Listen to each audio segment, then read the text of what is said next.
प्रभु यीशु मसीह के मधुर और मीठे नाम से आप सभी को जय मसीह की। आज परमेश्वर के वचन में आप सभी का स्वागत है। परमेश्वर पिता आज अपने वचनों के द्वारा आप सभी को बहुत आयत से आशीष को दे। पिता परमेश्वर आज अपने वचनों के द्वारा आपसे बोले और बातचीत करे। हम कार्य करने के बारे में परमेश्वर के वचन से कुछ बातों को सीख रहे हैं। और यहाँ पर पौलुस प्रेरित इस प्रकार से कहता है, जो कार्य नहीं करता है, जो काम नहीं करता है, तुम ऐसों को क्या करो, अपने से अलग रखो। जो आलस्य करता है वो रोटी भी खाने नहीं पाएगा। वो जो कार्य नहीं करता है, कार्य करने में आलस्य करता है, ऐसे लोगों से तुम दूर रहो करके ऐसा परमेश्वर का वचन हमें बताता है। और ऐसा क्यों, ये थोड़ा कठोर लगता है, परंतु इसके पीछे कुछ परमेश्वर हमको बताना चाहता है। हम अक्सर कलीसियाओं में ऐसे लोगों को देखते हैं जो कोई भी सहयोग नहीं करते, कोई भी मदद नहीं करते, और वो किसी भी रीति से कोई भी सेवा के कार्य में मददगार नहीं। और साथ ही कुछ ऐसे लोग हैं जो अपने परिवार की भी देखभाल नहीं करते और उनकी ज़रूरतों को भी पूरा नहीं करते। लेकिन परमेश्वर का वचन हमें कुछ बातों को बताता है। देखिए, हमारा परमेश्वर कार्य कर रहा है और यीशु मसीह कहता है, पिता भी कार्य कर रहा है और मैं भी अब तक कार्य कर रहा हूँ। वो हमारे लिए अब तक कार्य कर रहा है। और परमेश्वर ने प्रारंभ से ही मनुष्य को कार्य करने के लिए बनाया। अगर मनुष्य कार्य नहीं करेगा तो वो दूसरा कोई कार्य करेगा, यानी वो बुराई करेगा, बुरी बातों में अपने मन लगाएगा। और खाली दिमाग शैतान का घर है। आप जानते हैं, अगर कोई व्यक्ति काम में अगर नहीं है, कोई कार्य नहीं कर रहा है, तो व्यर्थ बकवास करेगा, व्यर्थ की बातों को करेगा, बड़ी बड़ी डींगों को हाँकेगा, परंतु वो कोई प्रतिफल नहीं है उसका। लेकिन परमेश्वर का वचन हमें परिश्रम करने के बारे में सिखाता है। परमेश्वर चाहता है कि हम कार्य करने वाले बने।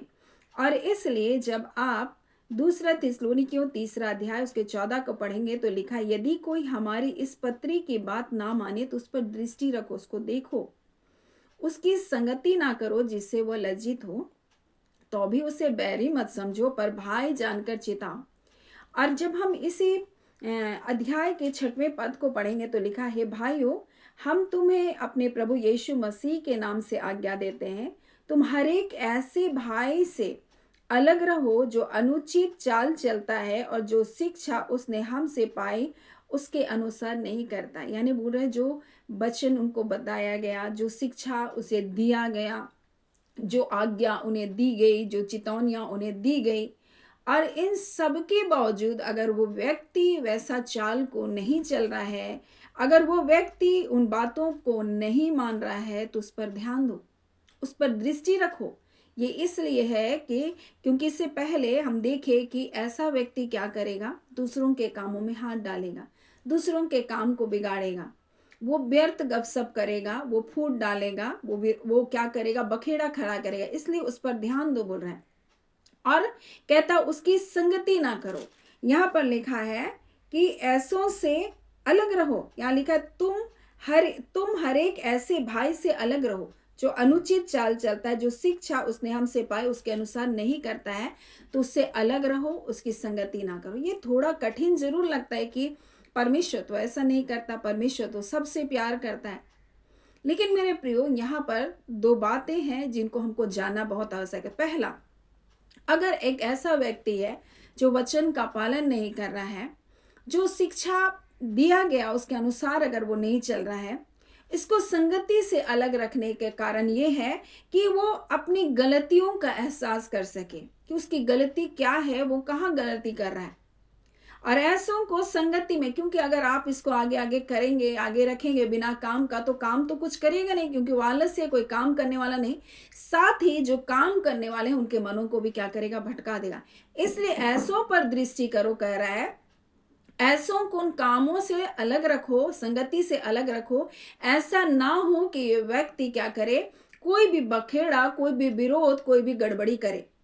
और इसलिए पौलुस प्रेरित कह रहा है कि उन पर दृष्टि रखो, उसकी संगति ना करो जिससे वो लज्जित हो, जिससे उसको अपनी गलती का एहसास हो, तो भी उसे बैरी मत समझो। यानी यह इस प्रकार से कह रहा है, तुम उसका परित्याग मत करो, तुम उसको छोड़ मत दो, लेकिन संगति से उसको क्या करो, अलग करो। और उसका सामना करने के लिए तुम हिचकिचाओ या मत, यानी कि तुम उसका सामना करो, तुम उसका सामना करके उनको बताओ कि तुम्हारे जीवन में गलती है। क्योंकि वो चेतावनियों को नहीं मान रहा, वो आज्ञा को नहीं मान रहा है, वो शिक्षा दी गई उसको नहीं मान रहा है, तो उसका मुंह पर उसको बताओ कि तुम्हारे जीवन में तुमको इन बातों में सुधार को लाना है, और उसकी गलतियों को बताने के लिए तुम मत हिचकिचाओ। और इसलिए उसको क्या करो, संगति से अलग रखो, ताकि वो व्यक्ति क्या हो, लज्जित हो। उसको अपनी गलती का एहसास करो, फिर भी तुम बैरी मत समझो। वहां कह रहे हैं तुम उसको अति मत कर दो, इतना बुरा व्यवहार मत कर दो कि वो क्या करे, वो निराश होकर के वो क्या करे, सोचे कि अब मुझको यहाँ नहीं रहना है। ऐसा नहीं, परंतु इसलिए वो कहता है तो भी उसे बैरी मत समझो, परंतु भाई जान करके उसको क्या करो, चिताओ। और इसलिए यहाँ पर इस प्रकार का निर्देश दिया गया, और ये इसलिए है क्योंकि मेरे प्रियो, संगति हमारे जीवन में क्या करता है, बहुत प्रभाव को डालता है। अगर एक व्यक्ति जो गलत काम करने वाला है, एक व्यक्ति जो आलसी है, एक व्यक्ति जो बुराई करने वाला है, एक व्यक्ति जो बखेड़ा खड़ा करने वाला है, अगर आपके बीच में है, आप उसको रहने देते हैं, आप उसको आदर देते हैं, आप उसको हर चीज में अगर आगे आगे कर रहे हैं, तो मेरे प्रियो क्या करेगा, आगे चलकर वो बहुत सारे लोगों को भी वैसा ही बना देगा। संगति का बहुत प्रभाव होता है। जब आप हॉस्पिटल में जाते हैं, हॉस्पिटल में कुछ समय जब आप व्यतीत करते हैं, जब घर आते हैं, तो आपके वस्त्र से क्या होता है, हॉस्पिटल के जैसा स्मेल आता है, वो मेडिसिन का स्मेल आपसे आने लग जाता है। क्यों? आप वहां गए, थोड़ी देर बैठे, आपने कुछ नहीं भी किया वहां, फिर भी जब आते हैं तो आपके वस्त्र से वैसा गंध आता है। उसी प्रकार से मेरे प्रियो, जब हम किसी ऐसे व्यक्ति के संगति में रहेंगे जो आलसी है, जो आलस्य कर रहा है, जो चुपचाप अपने कार्य को नहीं कर रहा है, जो दूसरों के कामों में बखेड़ा खड़ा कर रहा है, अगर हम ऐसे व्यक्तियों की संगति में और लोग भी होंगे, तो जो अच्छे हैं वो भी बिगड़ जाएंगे, वो भी उसी के जैसा सीख जाएंगे और वैसा ही वो कार्य को करने लगेंगे। और ये हमारे लिए परमेश्वर चाहता है कि इसलिए हम उसको संगति से अलग करें, क्योंकि संगति का बहुत प्रभाव होता है। इसलिए परमेश्वर का वचन हमसे क्या कहता है, परमेश्वर का वचन कहता है बुरी संगति अच्छे चरित्र को भी क्या करती है, बिगाड़ देती है। चाहे वहां बहुत सारे अच्छे लोग भी हों, लेकिन एक बुराई आकर के वो सब कुछ तहस नहस कर सकती है। लेकिन अगर तुम जानते हो कि ये व्यक्ति आलसी है, ये व्यक्ति वचन को नहीं मान रहा है, जो आज्ञा दी गई उसके अनुसार नहीं चल रहा है, उसका चाल चलन वचन के अनुरूप नहीं है, तो उसको क्या करो, उस पर नजर रखो, उसके ऊपर ध्यान दो, वो कैसे कार्य कर रहा है, वही कहीं कुछ गड़बड़ी तो नहीं कर रहा, और उसको संगति से अलग रखो, जिससे वो क्या करे, लज्जित हो, और उसे बैरी लेकिन मत समझो। यानी तुम उसका पूरा परित्याग मत कर दो, ऐसा नहीं हो कि तुम छोड़ दो पूरी रीति से, नहीं, उसका गलती को उसको एहसास कराओ। और साथ ही परमेश्वर का वचन हमें बताता है कि उसको उसकी गलतियों के बारे में बताते हुए उससे इतना बुरा व्यवहार भी मत करो कि वो निराश हो जाए, उसको बैरी मत समझने लग जाओ। और इसलिए आज परमेश्वर अपने वचन के द्वारा हमें बताना चाहता है, अगर हमारे बीच में ऐसा है तो हमें उस पर दृष्टि रखने की जरूरत, हमें ध्यान देने की जरूरत है, कहीं कुछ गड़बड़ी तो नहीं कर रहा है। दूसरा, हमें इस बात का भी ध्यान देना है कि उसको महत्वपूर्ण निर्णयों में आप शामिल करेंगे तो गड़बड़ी कर सकता है। इसलिए आज परमेश्वर हमें बताना चाहता है हमारे संगति के किसके बीच में है। क्या हम ऐसे जीवन तो नहीं जी रहे, क्या हम आलस्य का जीवन तो नहीं जी रहे। अगर हम किसी कलीसिया में है तो हम एक दायित्व के साथ है, हम एक जिम्मेदारी के साथ है, वो चाहे छोटा ही क्यों ना, हम उस जिम्मेदारी को ले करते रहें, हम उन जिम्मेदारियों के साथ अपने जीवन को जिए, क्योंकि परमेश्वर ने हर एक को एक कार्य कलीसिया में दिया है। ऐसा नहीं है कि कोई कलीसिया में आ रहा है, आया और बैठ करके चला गया, नहीं। एक छोटा बच्चा भी जब अपने संडे स्कूल में जाता है, वो जाता है और अगर वो नीचे बैठता है तो दरियों को उठाता है, बिछाता है। छोटा बच्चा भी वहां सफाई करता है, चेयर को पूछता है। आज छोटे से एक बच्चा अपनी जिम्मेदारियों को निभाता है। हम देखें कितने छोटे से ही वो, उसको पता है कि मुझको ये कार्य को करना है। आप सैमुएल के जीवन को देखें, वो परमेश्वर के वेदी के समीप में वो रहता था, वो दीप को वहां पर जब दीपक जलता था वहां उस वेदी को नहीं छोड़ता था, उसकी सेवा को नहीं छोड़ता था। वैसे ही बचपन से परमेश्वर ने हमें अपने मंदिर में सेवा करने के बारे में हमको सिखाया होगा।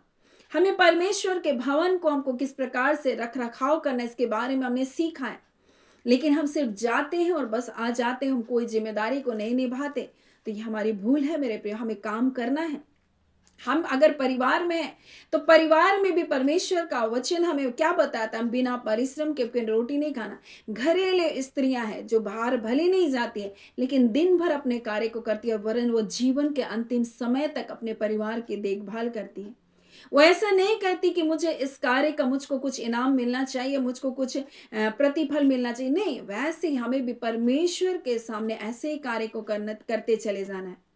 ना कि हम सिर्फ परमेश्वर से कोई लोभ के लिए, कोई लालच के लिए कि परमेश्वर मुझको कुछ दे तब मैं आपकी सेवा करूँ, नहीं। जैसे एक माँ अपने बच्चे की कैसे देखभाल करती है, उसको पालन-पोषण करती है, बड़ा करती है, उसकी ज़िम्मेदारियों को उठाती है और ऐसा अपेक्षा नहीं करती कि मुझे कुछ मिलेगा। लेकिन बड़े हर्ष के साथ वो अपने परिवार की देखभाल करती है। वैसे मेरे प्रियो, कलीसिया की भी हमको ऐसे ही सेवा करना है। अपने कलीसिया में भी हमें ऐसी ज़िम्मेदारियों को निभाना है। और मेरे प्रिय, इसलिए परमेश्वर का वचन हमें एक हिदायत को भी दे रहा है। अगर ऐसे लोग हैं जो कुछ नहीं करते हैं, चाहे कुछ लोग धन के द्वारा सेवा कर रहे हैं, कुछ लोग वहाँ पर जा कर के कुछ साफ-सफाई के कार्य कर रहे हैं, कुछ अलग-अलग क्षेत्रों में कार्य कर रहे हैं, क्योंकि बहुत सारे क्षेत्र हैं कलीसिया में सेवा के लिए। अगर उन सब में अगर अपनी ज़िम्मेदारियों को निभा रहे हैं और कुछ लोग ऐसे हैं, जो कुछ भी नहीं करते परंतु वो अड़ंगा मारते हैं, तो ऐसों से थोड़ा दूर रहें। परमेश्वर का वचन हमें सिखाता है, परंतु उसे बैरी मत समझ लीजिए। उनका परित्याग मत कर दीजिए, उनको छोड़ मत दीजिए, इतना बुरा व्यवहार भी मत कीजिए उनके साथ कि वो निराश हो जाएँ। परंतु उसको चिताइए ताकि वो अपने उन ज़िम्मेदारियों को क्या कर सके, ले सके, अपनी गलतियों का एहसास कर सके। और यही बात आज परमेश्वर अपने वचन के द्वारा हमें बताना चाहता है। ऐसे लोगों के बारे में आज बता रहा है, जो लोग कोई भी कार्य नहीं करते, उनके लिए परमेश्वर का वचन आज बता रहा है कि ऐसों पर दृष्टि रखो, उनको संगति ना करो जिससे वो लज्जित हो, जिससे उसको अपनी गलतियों का एहसास हो, इसलिए उसको अलग रखो। इस प्रकार से आज परमेश्वर अपने वचन के द्वारा हमको बताना चाहता है। हम इन वचनों के द्वारा अपने जीवन को जांचें। पहले तो अपना जीवन है, हम जांचें क्या हम वाकई में, हम जहाँ पर हैं, जिस कलीसियाओं में हैं, हम जिस जगह में हैं, क्या हम अपने दायित्वों को निभा रहे हैं, क्या हम सचमुच कार्य को कर रहे हैं, या फिर हम भी आलस से कर रहे हैं। दूसरा, अगर कोई ऐसे कार्य को जो परमेश्वर ने आज्ञा दिया, चेतावनियाँ दी हैं, अगर उसे नहीं मान रहा है, तो क्या हम ध्यान दे रहे हैं कि कहीं वो गड़बड़ी तो नहीं कर रहा है? हमें ध्यान देने की ज़रूरत है। नहीं तो कब वो फूट डाल देगा, कब वो सब कुछ खत्म कर देगा, उसको भी देखने की ज़रूरत है। उस पर दृष्टि रखो बोल रहा है। और उसको महत्वपूर्ण निर्णय से तुम क्या करो, अलग रखो। संगति से अलग रखो बोल रहा है, जिससे वो लज्जित हो। क्योंकि जो काम नहीं करेगा वो खाने नहीं पाएगा। देखिए, काम करना कितना महत्वपूर्ण है। स्वयं परमेश्वर कार्य कर रहा है, पुत्र यीशु मसीह कार्य कर रहा है, आज पवित्र आत्मा भी कार्य कर रहा है, तो हम भी कार्य करें। हमारी भी जिम्मेदारी है। आज हम मसीह होकर अगर कोई कार्य नहीं कर रहे हैं मेरे प्रियो, तो हमें अपने जीवन को टटोलने की जरूरत है।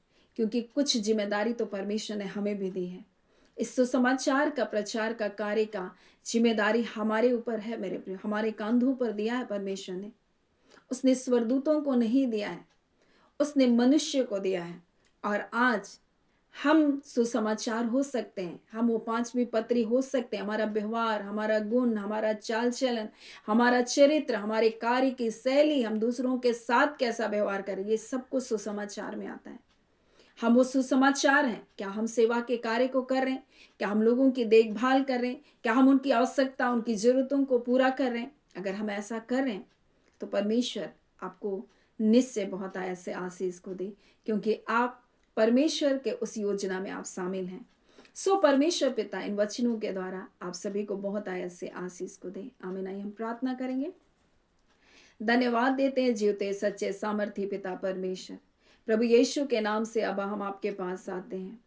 खुदान परमेश्वर पिता, हम आपकी स्तुति करते हैं, बड़ाई और प्रशंसा करते हैं कि सचमुच आप अद्भुत हैं।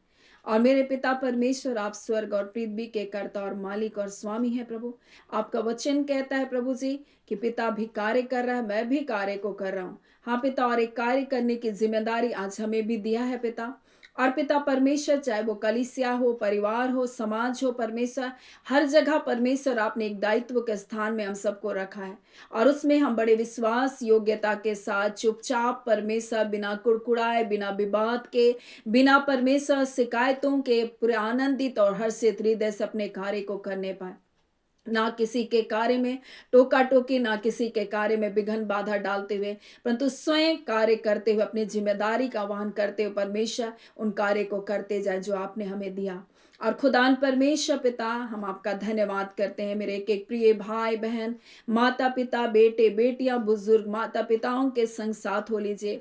खुदान परमेश्वर, इन प्रियजनों को आपने मुझे दिया, सो पिता इन एक एक आत्माओं के जीवन के लिए हम प्रार्थना करते हैं पिता। जब ये आपके वचनों का प्रचार कर रहे हैं परमेश्वर पिता, नई आत्माओं को परमेश्वर अपने भवन, आपके भवन तक लेकर जा रहे हैं प्रभु। नए नए आत्माओं को परमेश्वर के जीवन के लिए कार्य कर रही है पिता। खुदावन परमेश्वर प्रभु जी, अपने दायित्व को समझकर परमेश्वर, आपके आज्ञा को जानकर परमेश्वर ये अपने कार्य को कर रही है पिता। और जब पिता परमेश्वर ऐसे कार्य को करने वाले मेरे भाई बहन विरोध का सामना करते हैं, लोगों की आलोचनाओं का सामना करते हैं पिता, हम प्रार्थना करते हैं पिता, इस समय उन्हें साहस, बल और हियाव को दे, ताकि पिता वो सिर्फ आपकी आज्ञा के अनुसार कार्य कर सके, आपकी इच्छा के अनुसार कार्य कर सके, ना कि लोगों की आलोचनाओं को सुनकर निराश हो जाए। अब आप परमेश्वर एक एक जनों को बल, शक्ति, सामर्थ्य और हियाव को दीजिए। और पिता, अगर विरोध होता है परमेश्वर, सताहट होती है उनके बीच में परमेश्वर, आपकी सामर्थ्य में परमेश्वर खड़े रहे, क्योंकि पिता आपने अपने बच्चों को अपने सामर्थ्य का आत्मा को दिया, भय का आत्मा नहीं दिया परमेश्वर पिता।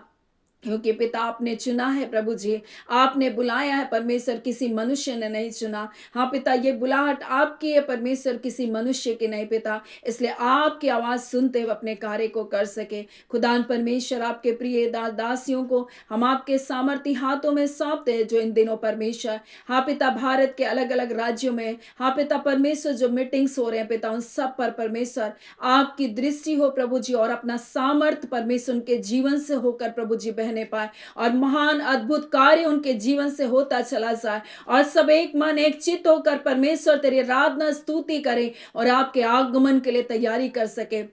अब आप परमेश्वर, एक एक दास, एक एक प्रिय भाई बहनों को हम यीशु आपके नाम से ब्लेस करते हैं पिता। हर प्रकार के झूठे और विरोध की आत्माएं परमेश्वर पिता, हर प्रकार के मसीह विरोधी आत्माएं यीशु के नाम से बांधी जाए। हर प्रकार की झूठी शिक्षाओं को यीशु के नाम से हम खंडन करते हैं प्रभु जी पिता परमेश्वर। हर एक ऐसे विचार, ऐसी भावनाएं जो आपके बच्चों को आपकी पहचान से दूर लेकर जाती है, यीशु के नाम से प्रभु उन विचारों का, उन भावनाओं का भी हम खंडन करते हैं प्रभु। आपके प्रियजन आपकी पहचान में बढ़ते जाएं, आपके प्रेम में बढ़ते जाएं। जितने लोग पिता परमेश्वर बीमार हैं, रोगों में है, तकलीफों में है, हॉस्पिटलों में है, आईसीयू में है, खुदान परमेश्वर अपना हाथ को बढ़ा, उन्हें चंगा कर प्रभु जी, क्योंकि मेरा प्रभु तू चंगा करने वाला परमेश्वर है। अपने सामर्थ्य के अनुसार परमेश्वर पिता आपके बच्चों के जीवनों में प्रभु तो अद्भुत कार्य करने वाला प्रभु है। एक एक निर्बल दुर्बल अंग प्रभु यीशु के नाम से जी उठे, एक एक हड्डियों में जान आए प्रभु, एक एक की नसें चढ़े रिबांदा खाला, एक एक नसें जो सूखी है, ब्लॉकेज है, यीशु के नाम से वो सारे ब्लॉकेज खुलने पाए। अब परमेश्वर, हम इस घड़ी उन नसों से कहते हैं यीशु के नाम से तुम खुल जा।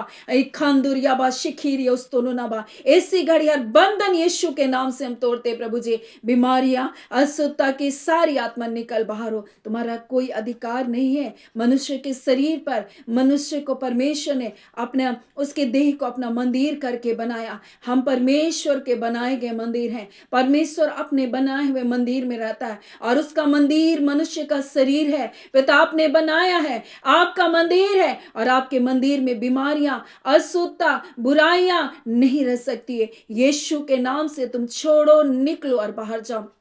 तुम्हारा कोई अधिकार नहीं। दर्द और पीड़ा को लाने वाली दुष्ट की शक्ति, मैं तुझे यीशु के नाम से निकलने का आदेश देती हूँ। इसी घड़ी तू निकल बाहर हो। हर प्रकार का परमेश्वर पिता, जो महिलाओं को समस्या है प्रभु जी, हाँ पिता, समय पर परमेश्वर, जो पिता परमेश्वर, हाँ पिता परमेश्वर प्रभु, जो पीरियड नहीं होता, यीशु के नाम से वो समय पर होने पाए। हाँ पिता परमेश्वर, जो भी परमेश्वर प्रभु जी गर्भ में समस्याएं हैं प्रभु जी, हाँ पिता यीशु के नाम से प्रभु तो इसी घड़ी चंगा कर। हर प्रकार के परमेश्वर तकलीफें और दर्द प्रभु यीशु के नाम से जाता रहे।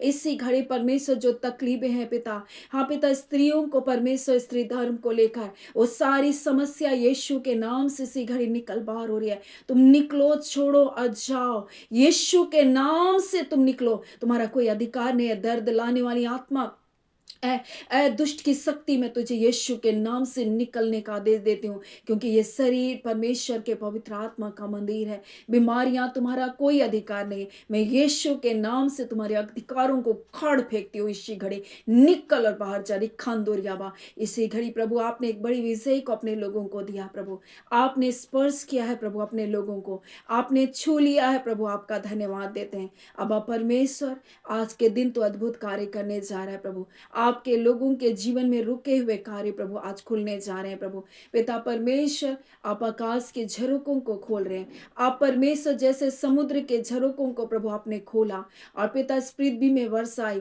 वैसे तो आशीषों के झरोकों को नीचे और ऊपर दोनों से खोल रहा है प्रभु। और वो भलाइयां आपके बच्चों के जीवन में आ रही है। प्रभु आपका धन्यवाद। धन्यवाद के साथ पिता प्रार्थना यीशु के नाम से हम मांगते हैं। दया सुने अनुग्रह से ग्रहण कर लीजिएगा। आमीन। परमेश्वर पिता आप सभी को बहुत ऐसे आशीष को दे। आमीन।